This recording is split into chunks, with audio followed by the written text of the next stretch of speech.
Good Erev Shabbos, everyone. I'm just feeling on fire today, and I kind of want to get something out of my system. What's going on with this COVID-19? Now, and I wear my mask because I have to at work. I keep all the social distancing. I do everything what you're supposed to be doing. You know, I haven't really been going to synagogue much, even though we pray outdoors. Even then, I'm keeping out because I was sick, and I don't want to get other people sick, and I understand. And since March, last Saturday was the first time I prayed indoors in a synagogue, because I was a guest speaker at a nearby synagogue, not my regular synagogue, and I prayed there with them with social distancing, stayed away from it, wore my mask, did everything I'm supposed to do. With all that being said, what's going on in this country is scary. And the fact of the matter is, I don't think the left would have done this to us, this shutdown, this reaction to the virus. I'm not saying the virus isn't real. I'm not saying people didn't die. What I am saying is that this reaction, there is something out of the ordinary that was imposed on us by the left, because when Obama was president, they had the swine flu, H1N1. It wasn't like this. He didn't even declare a state of emergency until it was almost over, and how many thousands and thousands of people died.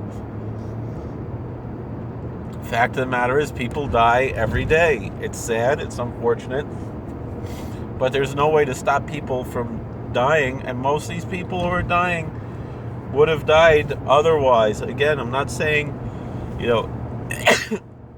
it's, of course, in Jewish law, we value even 1 second of life, and we do whatever we can to try to preserve life, that's reasonable within means. But the fact of the matter is, for example, people are talking about Rabbi Steinsaltz, Zechet Tzaddik Livracha, who was a big tzaddik who did a tremendous amount of Abartzas Torah in mainstream secular world. It was a phenomenal thing to have a Chassidish Yid, a Lubavitcher Chassid like Rabbi Steinsaltz, be so mainstream in the world that his Gemara translations were published by Random House, and now they're all available for free online in Sefaria. It's a tremendous thing. What I didn't realize is that he had had a stroke. He hadn't been able to talk for the last couple of years. And he'd been quite ill. So it's not like we're talking about, someone, who was healthy and well. He had been very sick for a long time. And that's the situation. Things like that. But anyway, the point that I'm bringing up here really is that how many people have died because the hospitals really just killed them. There are a lot of people who died with COVID who were starved to death in the hospitals, who were denied oxygen. I heard this story, in Borough Park. A friend of mine told me the story. I think it was one of the Gaboim of the Vav who was in Maimonides Hospital with COVID. He saw other people on Shabbos pressing the button for the oxygen. They didn't come. They just let them die. They could have saved them. So he got up out of his hospital bed, walked home 3 blocks, called Hatzalah, told them, I'm going to die if they keep me in the hospital. Hatzalah has been saving people's lives by keeping them out of the hospital, because someone going in a hospital, it's almost a death sentence. And it's not because it has to be. It's not because it's inevitable. These people are being murdered. And someone said, you really believe that the doctors and the nurses, this is what they're doing? And the only answer has to be yes, because we have to understand who the left are. The communists killed more than the Nazis. The communist ideology is to kill people for the greater good of the... And the Nazis were also socialists. They're both Marxist socialists. It's just that there's different sides of the same coin, the Nazis and the communists. Even though they hated each other, but they hated each other because they're so similar and only very slight differences. And they're both essentially socialist, left-wing, collectivist movements. And the main difference the Nazis had is that they had more of an identity politics, just like the Democrats do today. They learned that from the Democrats. If you learn the history of the Nazi Party, when they created the Nuremberg laws, they based them on the Jim Crow laws, but they felt that the Jim Crow laws that the Democrats made were too extreme and too racist, believe it or not. So you have to know history. You have to have context. What do these people want to do? They want to take away our rights. They want to take away our freedoms. They don't hate President Trump because he's brash and because he's not presidential and because he says... They hate President Trump because he returned the power back to the people. And so they're trying whatever they can do to take away that power. It has nothing to do with President Trump. It has to do with us, the American people. And so the left hate freedom. They want to take away our freedoms. They want to enslave us again because the Democrat Party is the party of slavery. And the Marxist socialists believe in killing people for the sake of what they think is the collective good, as opposed to the Republican ideology that protects the minority and the rights of the minority, including the minority of one, because every individual human being is made in the image of God and is infinitely valuable. And so I don't care how many Hippocratic oaths these people took. If they're leftists, they're liars. And I don't mean liberals. I know there are a lot of people who vote Democrat because they think they're a liberal party. The true liberals are the Republicans. Those are the classical liberals, are what's called the right in America. Because America is essentially a liberal country. And the left wants to take away that liberalism. They want to destroy us. And so I don't put it past certain elements, even if they happen to be doctors or nurses and so forth, to actually kill people for the sake of making a point. You saw what Governor Cuomo did. He put sick people back into the nursing homes. He killed most of the people who died of COVID. You can link it, a large percentage, you can link directly to that action of Governor Cuomo. The blood is on his hands. And they're all just trying to do this to create chaos. This way they can get this dunce, this racist, segregationalist dunce who belongs in a nursing home. Joe Biden, they're putting him up not because they want him to be president, but because they know they can control him. They're looking for a puppet. They're looking for someone that they can control, as opposed to President Trump, who's his own man. Nobody can tell him what to do. And he knows all their tricks. He's been there and done that. And so he's able to protect the rights of every individual and give us all the opportunities that he had. And this is what the deep state and the left don't want to happen. They want to destroy this country. They want to turn us into Venezuela. They want to turn us to any other European country.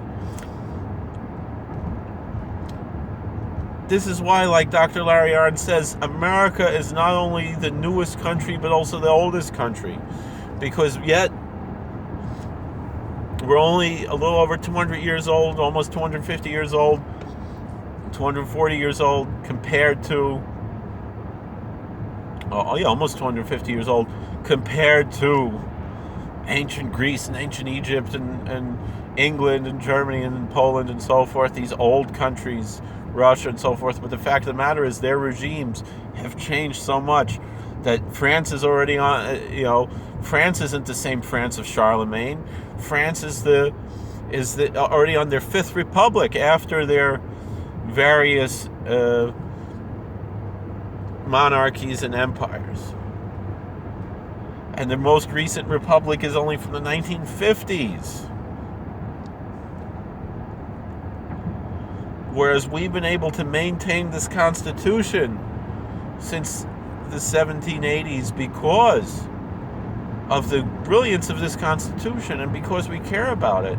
And the left wants to destroy it all. They want to uproot our society. That's why they want to take away the statues. That's why they want to get rid of the police, you see what Tish James is doing, attacking the NRA, because it's all about power. These people want power. They don't want an armed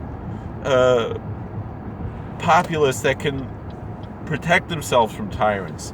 That's why the first thing the Nazis did was take away the guns, because the tyranny cannot exist if you don't know if the average guy has a gun and can protect himself.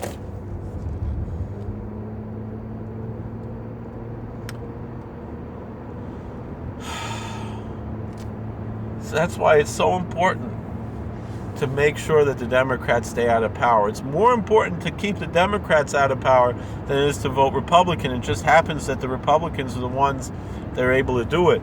And so that's why it's important to vote Republican. Even if you feel like voting Libertarian or something else, vote Republican anyway. This time we can't take the risk now of how extreme, how radical, how leftist the Democrats have become, but they're really the same old.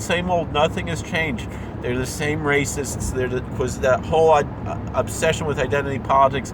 They believe in segregation. You hear the types of rhetoric that Joe Biden says when he says things like that you ain't black, and he says that the blacks are not diverse like you might not know, like people might not know that the Hispanics are diverse and the Latinos are diverse and the blacks are not diverse. How racist is this guy? How can he get away with saying this garbage?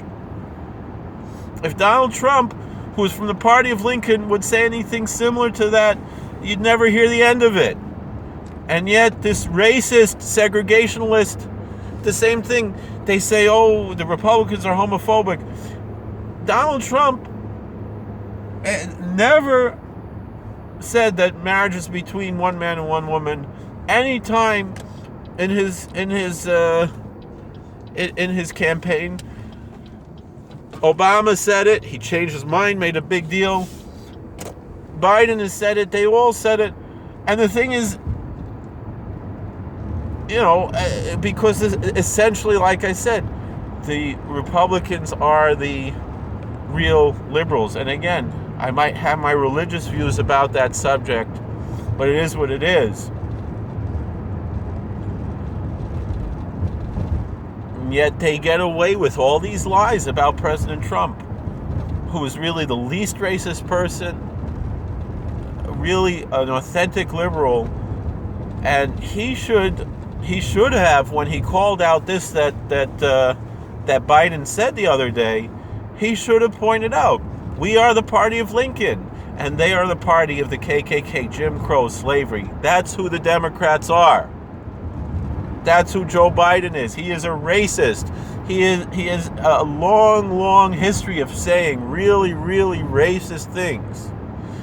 And the reason why the Democrats call the Republicans racist is because they are projecting their ideology. They assume if that's what they believe, then the Republicans must believe the same way that they do. That's where it comes from.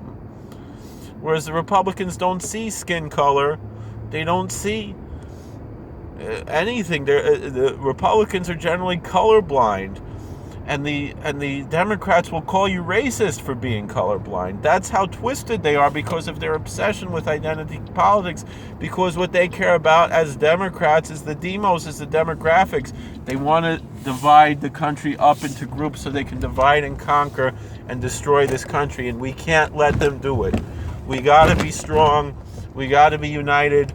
We got to embrace authentic diversity, which includes diversity of thought, and be more welcoming and welcome everybody into the party of Lincoln. And the truth is that someone, a New York liberal like President Trump, is the one who can do that better than anybody. He can be that great uniter. It's just that the left won't let him do it. The media lie about him. They defame him. And we got to put a stop to it. We got to bring out the truth, and we got to teach history. Thank you for watching. God bless. Please like, share, and subscribe. Comment. We'll see you guys later. Take care.